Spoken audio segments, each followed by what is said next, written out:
Kastoy din sa akan, di may sa pampasayro jeepney, kalpasan natin nag itiagarop 3 metro di kangato na deraas, inibasa ti Kirsodan Road, Barangay Bulbulala, Likuan Bay, Abra, pasado las 12 de Malim, Marso 11. Iti investigasyon ti polisya, nagkapoy di bangket ti jeepney nga naglaon di sa nga pulket pito pasahero, kaya pa mga nadaron dati sityo Narnara, nagmenor ti driver, gabutan dati buwabaw pasahero, nga may parup, asaan nga kimpet ti preno na, anang itundan ti aksidente. May sa kaditi nakalugan iti unag ti jeepney, nin Tatay Lucas sa taga Baguio City, nagsagaba ti sugat iti ulo ken ima na. Ngem di nasaksakit, ti dago sa panakatay, ti 41 ti tawen ng anak na ni Jerry, ken dead on arrival at ospital ti Kadwada, ani John Elmo Ramos sa taga Pangasinan. Agpada na nagtugaw iti tuktok ti jeep. Dagiti talo ti nagkukuyog, tapno nagturog iti nalbuan, tapno nagtrabaho kas minero. Pagkapala na, nagpakatatag na ako na iti Tagalog. Yung nga ngayon nga rin. Nangyari iti kastari.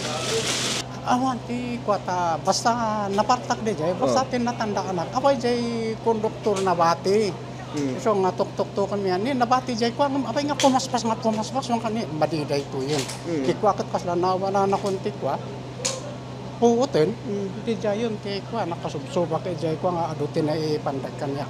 Milagromet nga bilang ni Manang Sharon ti panakaisalakan na iti aksidente.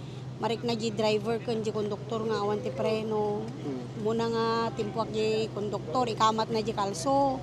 Naman namot may kamat di kalso sir. Tapos di mat driver naglagaw siguro sir nangatamo tinarabid nan sir ta napaspas nakapaspas passport talagang as in nga nakapaspas tatan ko ti amumi sir ket matay kami amin ata ngas nga ruti pakatinagan min asini apo sir hanamot nay tinagji ngas na ikuan namot nay paigid namot ngem syempre sir di kinakapaspas adu ti impact na nadumpar na ti kayo nay kwadagi di ubing nay digidi ngato di salat dati kay kayo sir. Tapos dagiji dadumamot nga kadwak sir di uneg tumpuak da ngamin sir nga magiguy-guy dak adi kay nga tumpuak karkaro tayo matay kung nagta nakapaspas-pas ngamin sir.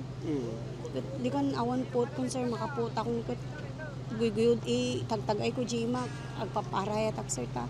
May gabur di kunak no natukol pa ito imak ta so tinadagak nung kasi nga po walang naigabur kinyak naidigos kinyak jay gasolina feeds kun dagiti kargamin asa nga umadwan. Kuna ti MDRRMO umabot ti nasurok sa nga pulo iti nasugatan nga mo nga naitira iti ospital ken sa magmono karidoy ti kinasapulang nga mayakar iti sa baling ospital iti Ruarte probinsya gapi ti kinakaro ti sinagabad at sugat. Sige damot nga na-respondyan dagitoy babaen met lang kadagiti umili sir ti asideg nga barangay ken dagiti adda ti luglugan na DJ nga mismo nga barangay ta grabe met yan nangyaren so dati mismo nga muna nga nagresponde sir.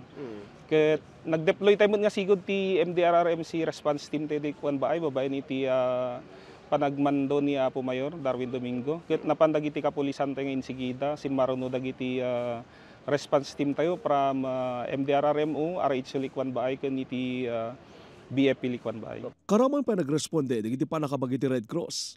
Personal mo itinurong ni Mayor Darwin Domingo dagiti biktima iti ospital ken dagos na nangipa iti financial assistance. Kang runan una kaya ganandag tayo po. Gito yung panahon ket matitayam mo talaga. Sumangbay titigira karkaralag taylaan safety tayo tunggal maysa. Inigdama addan iti konti polisa ti driver ti jeepney para iti umno a disposisyon. Archie Lorenzo, Balitang, Solidort.